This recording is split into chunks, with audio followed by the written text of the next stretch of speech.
Friends, ಎಲ್ಲರಿಗೂ ನಮಸ್ಕಾರ. Welcome back to my YouTube channel. ಇವತ್ತಿನ ರೆಸಿಪಿ ಏನಪ್ಪ ಅಂದರೆ, ನಾವಿವತ್ತು ರುಚಿಯಾಗಿರುವಂಥ ಚಿಕನ್ ಫ್ರೈ ಮಾಡೋದನ್ನ ತಿಳಿಸ್ಕೊಡ್ತಾ ಇದ್ದೀನಿ. ಈ ರೆಸಿಪಿ ಅಂತೂ ನಮ್ಮ ಮನೇಲಿ ಎಲ್ಲರೂ ತುಂಬ ಇಷ್ಟಪಟ್ಟು ತಿಂತಾರೆ. ಈ ಥರ ಟೇಸ್ಟ್ ಅಂತೂ ಬೇರೆ ಎಲ್ಲೂ ಸಿಗಲ್ಲ. ಇದು ನಮ್ಮ ಅಮ್ಮನ ಕೈ ಅಡುಗೆಲಿ ಮಾತ್ರ ಸಿಗೋದು. ಸೊ ಹಾಗಾದರೆ ಬನ್ನಿ, ತಡ ಮಾಡೋದು ಬೇಡ, ವಿಡಿಯೋನ ಸ್ಟಾರ್ಟ್ ಮಾಡೋಣ. ಮೊದಲಿಗೆ ಬೇಕಾಗಿರೋ ಸಾಮಗ್ರಿಗಳನ್ನು ನೋಡೋಣ. 2-3 ಹಸಿಮೆಣ್ಸಿಕಾಯಿ ತೊಗೊಂಡಿದ್ದೀವಿ. ಶುಂಠಿ ಬೆಳ್ಳುಳ್ಳಿ ಪೇಸ್ಟ್ ಮಾಡಿ ಇಟ್ಕೊಂಡಿದ್ದೀವಿ. 2 ಈರುಳ್ಳಿ, 3 ಟೊಮೊಟೊ, ಹಾಗೆ ಕೊತ್ತಂಬರಿ ಸೊಪ್ಪು, ಪುದೀನ ಸೊಪ್ಪನ್ನ ಕಟ್ ಮಾಡಿ ಇಟ್ಕೊಂಡಿದ್ದೀವಿ. ತೆಂಗಿನ ಹಾಲನ್ನ ತೊಗೊಂಡಿದ್ದೀವಿ. ಚಕ್ಕೆನ ಪುಡಿ ಮಾಡಿ ಇಟ್ಕೊಂಡಿದ್ದೀವಿ. ಹಾಗೆ ಮನೇಲಿ ಮಾಡಿರುವಂತಹ ಖಾರದ ಪುಡಿ, ಮಸಾಲೆ ಪುಡಿನ 2 ಸ್ಪೂನ್ ತೊಗೊತಾ ಇದ್ದೀವಿ. ಹಾಗೆ ಕಲ್ಲರ್ಗೋಸ್ಕರ 1 ಟೇಬಲ್ ಸ್ಪೂನ್ ಆಗುವಷ್ಟು ಅಚ್ಚ ಖಾರದ ಪುಡಿನ ತೊಗೊಂಡಿದ್ದೀವಿ. ಹಾಗೆ ತೇಜು ಗರಂ ಮಸಾಲಾನ ಹಾಕ್ಕೊತಾ ಇದ್ದೀವಿ. ಹಾಗೆ ಮೇಯ್ನಾಗಿ ಚಿಕನ್ ತೊಗೊಂಡಿದ್ದೀವಿ. 1-1.5 kg ಆಗುವಷ್ಟು ಚಿಕನ್ ತೊಗೊಂಡಿದ್ದೀವಿ. ಬ್ರಾಯ್ಲರ್ ಕೋಳಿ ಆದರೆ ಚೆನ್ನಾಗಿರುತ್ತೆ, ಬೇಗನೂ ಬೇಯುತ್ತೆ. ಇದಿಷ್ಟು ಬೇಕಾಗಿರುವಂಥ ಸಾಮಗ್ರಿಗಳು. ತೆಂಗಿನ ಹಾಲು ಬದಲು ಕಾಯಿ ತುರಿನ ಯೂಸ್ ಮಾಡ್ಬೋದು. ಈಗ ಮಾಡುವ ವಿಧಾನವನ್ನು ನೋಡೋಣ.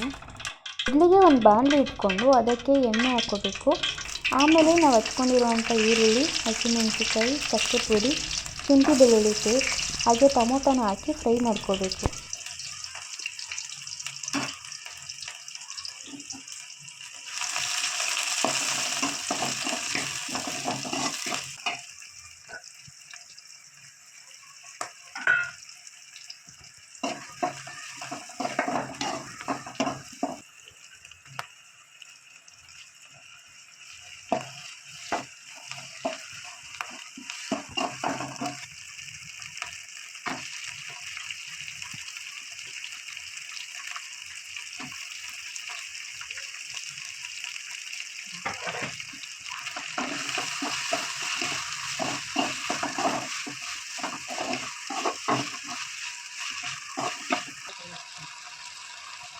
ಹಾಗೆ 1-2 ಚಿಟಿಕೆ ಆಗುವಷ್ಟು ಅರಿಶಿನ ತೊಗೊಂಡು ಹಾಕೊಂಡಿದ್ದೀವಿ.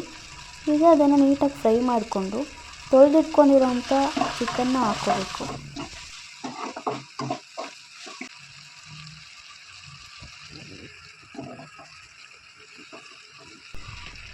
ನಾವು ಈ ಮೊಟ್ಟೆನ ಸಾಂಬಾರಿಗೆ ಹಾಕ್ಕೋಬೇಕಿತ್ತು, ಮರ್ತೋಗ್ಬಿಟ್ವಿ. ಹಾಗಾಗಿ ಫ್ರೈಗೆ ಸೇರಿಸ್ಕೊತಾ ಇದ್ದೀವಿ.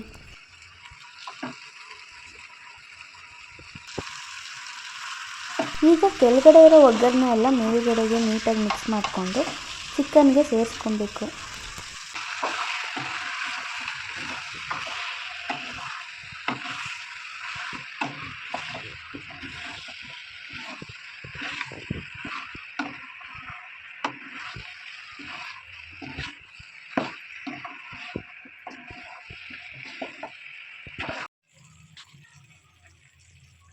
ಈಗ ನಾವು ತಗೊಂಡಿರೋ ಖಾರದ ಪುಡಿ, ಮಸಾಲೆ ಪುಡಿ, ಗರಂ ಮಸಾಲ ಎಲ್ಲ ಹಾಕಿ ಮಿಕ್ಸ್ ಮಾಡ್ಕೊಳ್ಳಿ.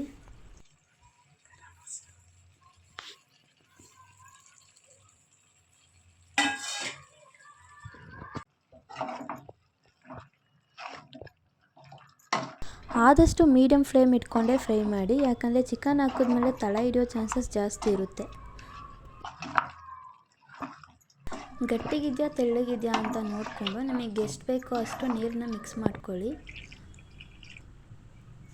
ಹಾಗೆ ರುಚಿಗೆ ತಕ್ಕಷ್ಟು ಉಪ್ಪನ್ನು ಸೇರಿಸ್ಕೊಳ್ಳಿ.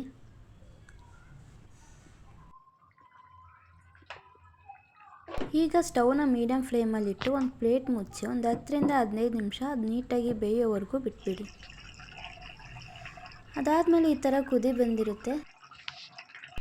ಈಗ ಕೊನೆಯದಾಗಿ ನಾವು ಹಚ್ಕೊಂಡಿರೋಂಥ ಕೊತ್ತಂಬರಿ ಸೊಪ್ಪು ಹಾಗೆ ಪುದೀನ ಸೊಪ್ಪನ್ನ ಹಾಕಿ ಮಿಕ್ಸ್ ಮಾಡಿಕೊಂಡ್ರೆ ಮುಗೀತು. ಇಷ್ಟೇ ಫ್ರೆಂಡ್ಸ್, ನೋಡಿದ್ರಲ್ಲ, ಈಸಿಯಾಗಿ ಸಿಂಪಲ್ಲಾಗಿ ಟೇಸ್ಟಿಯಾದಂಥ ಚಿಕನ್ ಫ್ರೈನ ಹೇಗೆ ಮಾಡೋದು ಅಂತ. ಈ ವಿಡಿಯೋ ನಿಮ್ಗೆ ಏನಾದರೂ ಇಷ್ಟ ಆಗಿದ್ದರೆ ಲೈಕ್ ಮಾಡಿ, ಶೇರ್ ಮಾಡಿ, ಹಾಗೆ ಶೋಭಾಸ್ ಕಿಚನ್ ಬ್ಲಾಗ್ಸ್ನ ಸಬ್ಸ್ಕ್ರೈಬ್ ಮಾಡಿ. ಎಲ್ರಿಗೂ ಧನ್ಯವಾದಗಳು.